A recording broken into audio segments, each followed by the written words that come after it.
Well, Nathan, how's it going? Oh, good. Just chilling on my couch alone. Yeah, I'm chilling on a stranger's couch. Is it my couch? No, it's not my couch. No, No. Futon. No. we're saving that one. Yeah. You know what? I was thinking. I was like, when we all meet together, which honestly, anyway, once I'm okay meeting in person, might be kind of hard if we're meeting this late anyway, because I live 40 minutes away. But anyway, I've never seen anybody do a podcast where all three people are facing the same direction on a couch. It could be really funny. Like, and then we're like talking to each other, you know, like this.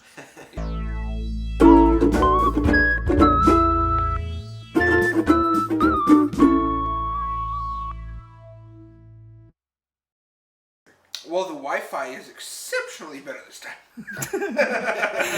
What's funny is that when you said the Wi-Fi is exceptionally better, the Wi-Fi went, the Wi-Fi is extremely better. Oh no. Let me just do like the pros do here. There we go. There you go. You're just gonna take some of what we say and make it into a beat. That can be the bass. Yeah. Joey's got the burp going. Joey's got the burp going. Colin giggles. Colin giggles. Yeah, we'll see you next week. Yeah.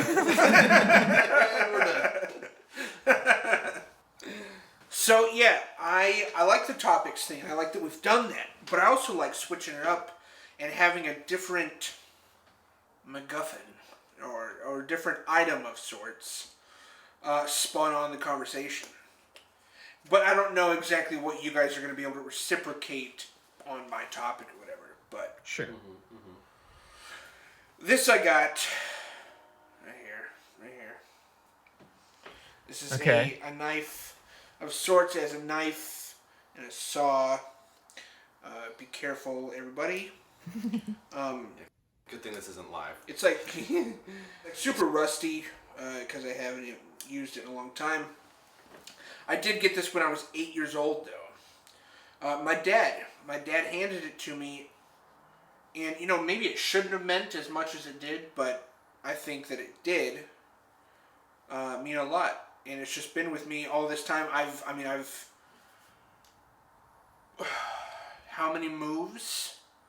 It's been with me through 8 moves, and I don't know why I still have it. Because I don't use it. I don't put it on display, but it's there. And I don't know why I have that tendency to do that with certain things.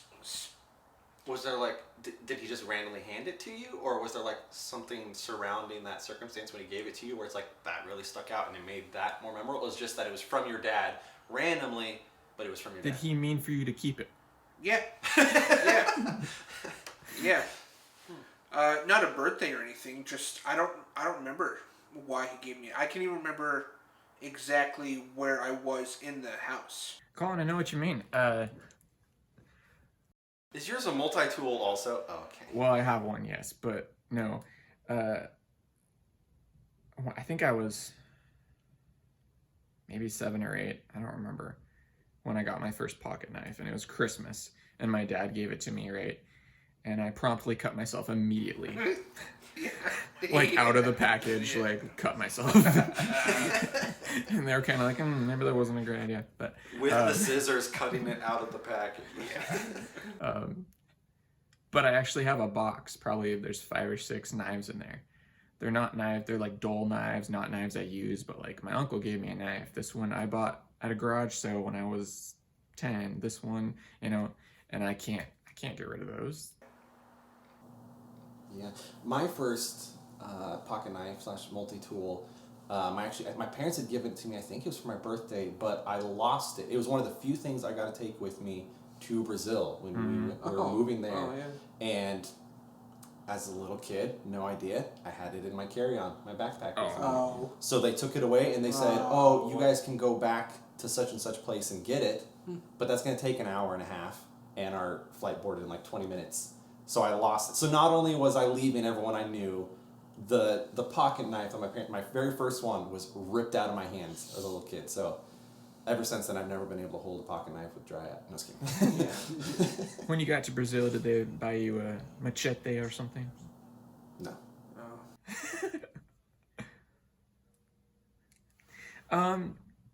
I realize most of my keepsakes are in my parents' attic still, which clever move on my part, as I don't have to take care of them. But I found this picture in my closet, and I thought I would show you guys. Can you see that?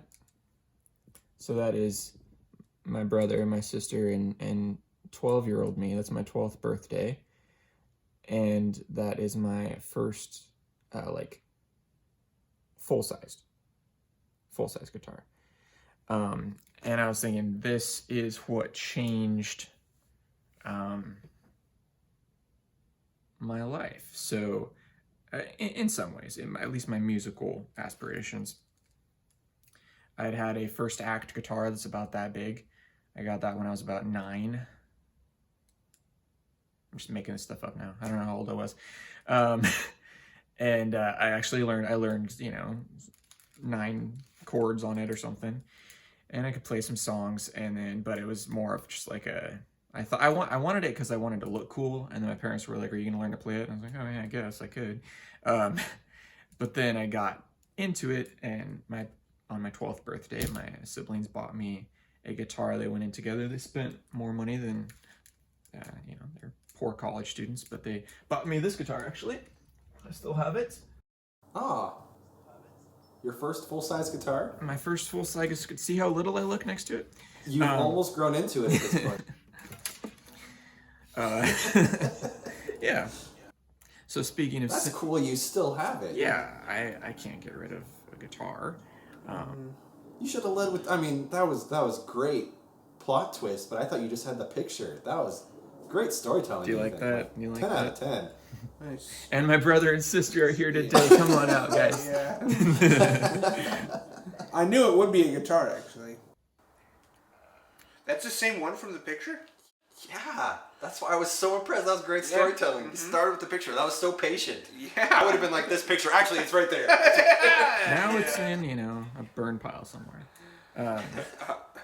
So I'm 26. I was 12, whatever that works out to be. 14 years. Is that right? 14 years later. Still have the guitar. We can correct that in post if I'm wrong.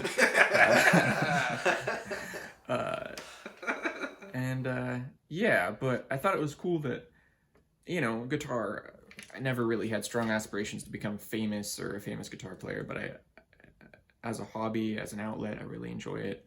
And it's helped me make a lot of friends. And it's a good conversation starter and all that. There's a whole group of people who can bond over their shared knowledge of guitar and guitar players, but I was like, I guess this picture is unique because it is cool that we captured a moment in time that was such like a life-changing moment, and so I was wondering if you guys had any life-changing moments like that where you remember, this changed my outlook on this thing, this gave me the desire to pursue this thing. And 2, if you have documentation of that, is there any memento of it or picture or something? I mean, there's documentation of it. I think I don't have any photos like the first times, but when my younger brother Jeremiah wanted to go audition for skit theater, and I didn't really want to, but it's like, yeah, Jeremiah's the dramatic one. This makes sense. But he wanted us other siblings to go with him, just to make himself feel more comfortable. So I was terrified, but I went and did that anyways, and ended up getting a call back for Ebenezer Scrooge, which I was terrified about. But in order to help myself kind of process how should I be Ebenezer Scrooge and do it slightly different than everyone else, is I pictured a character actually from The Count of Monte Cristo. Have you ever seen that movie? Yeah, with you. Oh yeah. Okay. With you? Are you just making that up, Nathan? No. He was there. Okay. He was totally are you joining in again? Yeah. On that Yeah. But anyways, there was a character in there. It was I'm trying to remember his name now, but he was like, Count Mondego set me up. And I was like, oh, I'll try and take his personality and his voice and put that into Ebenezer Scrooge. And so I worked on it a lot. I watched that movie. I went and people really liked it. So then I was like, okay, I can do this. I'll just pretend to be someone else. And people think I'm great. But it didn't get rid of the nerves for me at all. Instead, it just helped me focus rather than just being like, I'm being myself, everyone's going to see how lame I am at acting. I instead focused on what I'm trying to be, and it helped me focus less on myself. And I feel like that's helped me through other performance stuff I've done, but as well even in like my job and talking in front of people. Even being on this podcast. I'm focusing more on you guys rather than like, what are people thinking of me? Do I look at the... Yeah, and it was a really good performance too. That should be noted. I remember it. I remember seeing it. Oh, thanks, Nathan. What about you, Colin? Film school comes to mind with just anything. No, nothing that you're talking about where it's like the moment of the life capturing thing. I do have a moment where I became friends with somebody on camera. That's pretty cool. Yeah. From the top of the auditorium, I threw a Reese's Pieces to him, and he caught it in his mouth. I think I remember seeing that video, yeah. Yeah, my buddy Kiowa. And that was the first time we had interacted, and then we caught up after that, after class. And he's like, hey, where's that second one in the yeah, package? yeah. We were just like, oh, dude, you're cool. You know? That's life-changing. I mean, it's a whole new relationship. Yeah. He provided housing for me for 6 months, you know? Who knows? Yeah, that's pretty cool. Yeah. So that's probably the first thing that comes to mind. And the last, so... Hint taken. With that, Joey. yeah. Little segue. Okay, so mine is actually a McDonald's receipt, and it's fading. Ooh. Okay. But at the very top, it still says, she said yes. Ooh. Okay. Oh. So, this receipt, everything changed. Okay. This is embarrassing. But it's also a very cool story. And she said yes, so obviously it turned out great. Shayla and I... Oh, Shayla. I tried... Yeah, Shayla. My wife. We started dating, and she really did not like going to fancy restaurants. And so it ended up, I found the place that she was most comfortable to go on dates was McDonald's, which was great for my wallet. Yeah. You know? But eventually, you know, obviously I proposed to her, but I had to figure out how I was going to do that. And so I had this great idea of like, what if I had my family and her family all work together to provide different aspects to do basically like an at-home restaurant, because I know she doesn't like fancy restaurants, but I want to do more than McDonald's. And so I had this whole idea worked out. She was still finishing up college, and so I asked her, probably I think it was like a week and a half or 2 weeks in advance, of like, hey, can we get together, can we go on a date this night or whatever. And she's like, you know, I can't do anything that week, like I have so much that I'm slammed with, and like I would just be stressed out if we did anything. So then I was like, does that mean it would be bad if I did this or not? Because like it's not a normal date. But I was like, how do I convey that without giving anything away? So I ended up just calling. I was like, scratch it. You know, I'm just going to do something else. I'm going to do something different. And so I ended up going over, hanging out at her house while she's doing homework. And then I'm terrified because like her family all knows that I'm about to propose that night. But I'm too nervous to ask her. So I take her 3 younger sisters to McDonald's, bring her back something because she's so busy with homework, you know, I bring her dinner. Yeah. And then I ask her if we can go on a walk, and she's like, I'm not really sure. And, I was like, wow. And so I can't remember if one of her sisters or someone like encouraged her, like, yeah, you should go. So she was like, okay. So we go, and I'm taking her through her neighborhood, and there's this little bridge in one of the back alleys that goes over this little creek that her family likes to walk on. Yeah. I was like, that'll be the perfect spot to do it. It's low key, but it's still near and dear to her heart. We get to the bridge, and I'm just terrified. I was like, we've only been talking about like turtles and if they can swim on their back. And like, all this stuff. It's like, we have not gotten to the point of the conversation I was planning. So I just kept walking, and so she was following me, and so we go back around the block, and so we come back up close to their house. One of her sisters is out in the yard and freaks out and runs inside thinking I proposed, and so they're coming back. And so I'm like, hey, do you want to walk around again? So we start walking around again, and I'm like, okay, this time I gotta line up the conversation so that way we're ready. We get back up to the bridge, and I was worried that the ring box was way too noticeable in my jacket.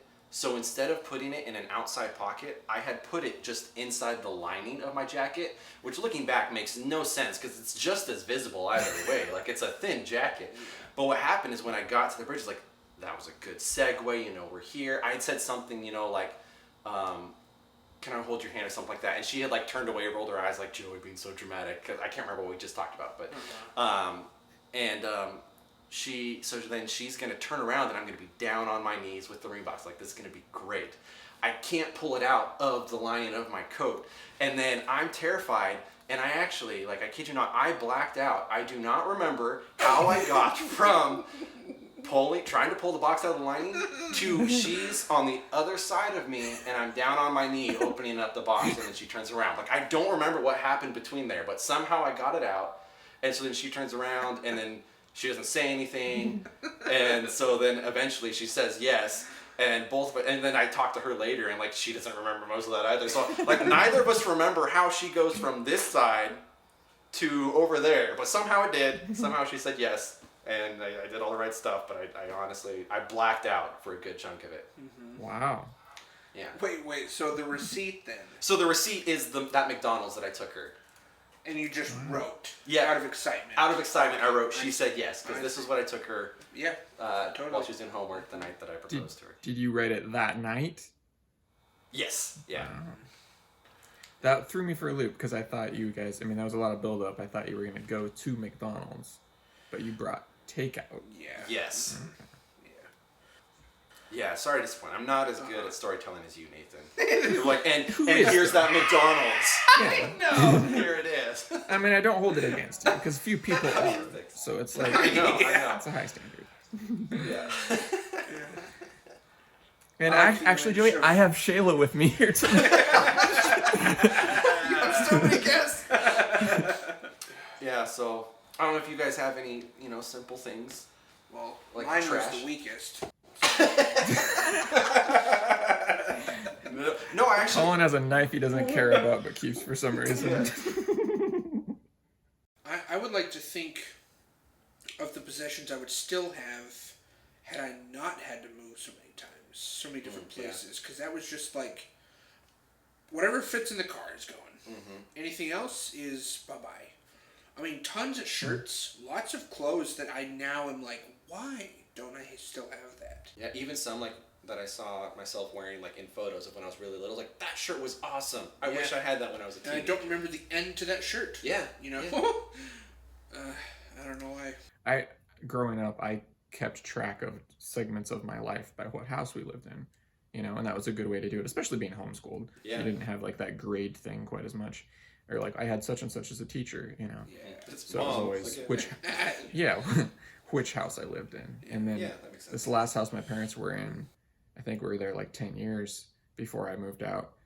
And I was just a mess. I don't know when anything happened during that period. I couldn't tell you. Because you can't categorize or organize it. Because, it wasn't every 3 to 5 year chunks. Uh-huh. Huh. Yeah. Nathan, that was the only house I ever experienced you in. That's true, Same. yeah. Yeah. I liked it. Yeah. I liked the attic, filming goofy videos kind of away from the other household. What was horrifying was when I came downstairs, like maybe 3/4 of the way through filming goofy videos with you in the attic, and everyone looked at me and was like, and I was like, oh yeah, we're just having fun up there. They're like, yeah, we heard. I was like, oh my gosh, you could hear that? It was not very soundproof. No, and especially if you're not in it, if you're just hearing it, it's going to be incredibly obnoxious. Yes. Well, and we were in middle school or something, Right. so. Yeah. Oh, man. Oh, man. Phones. I'll still never forget some of those. Phones. And just we could not get through them.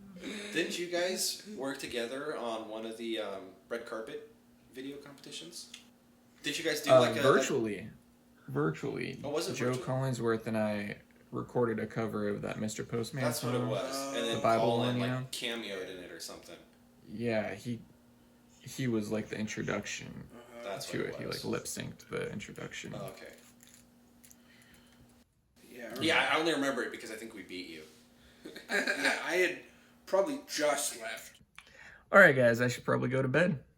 Cool. Thanks, Nathan. Yeah. Later, guys.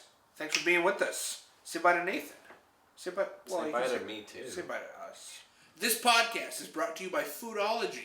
Wait, Foodology is a sponsor? Well, I went there last week and he gave me some extra fries. So, I'm taking it as an endorsement. So they supply our fry supply? Works for me. Yeah. Okay.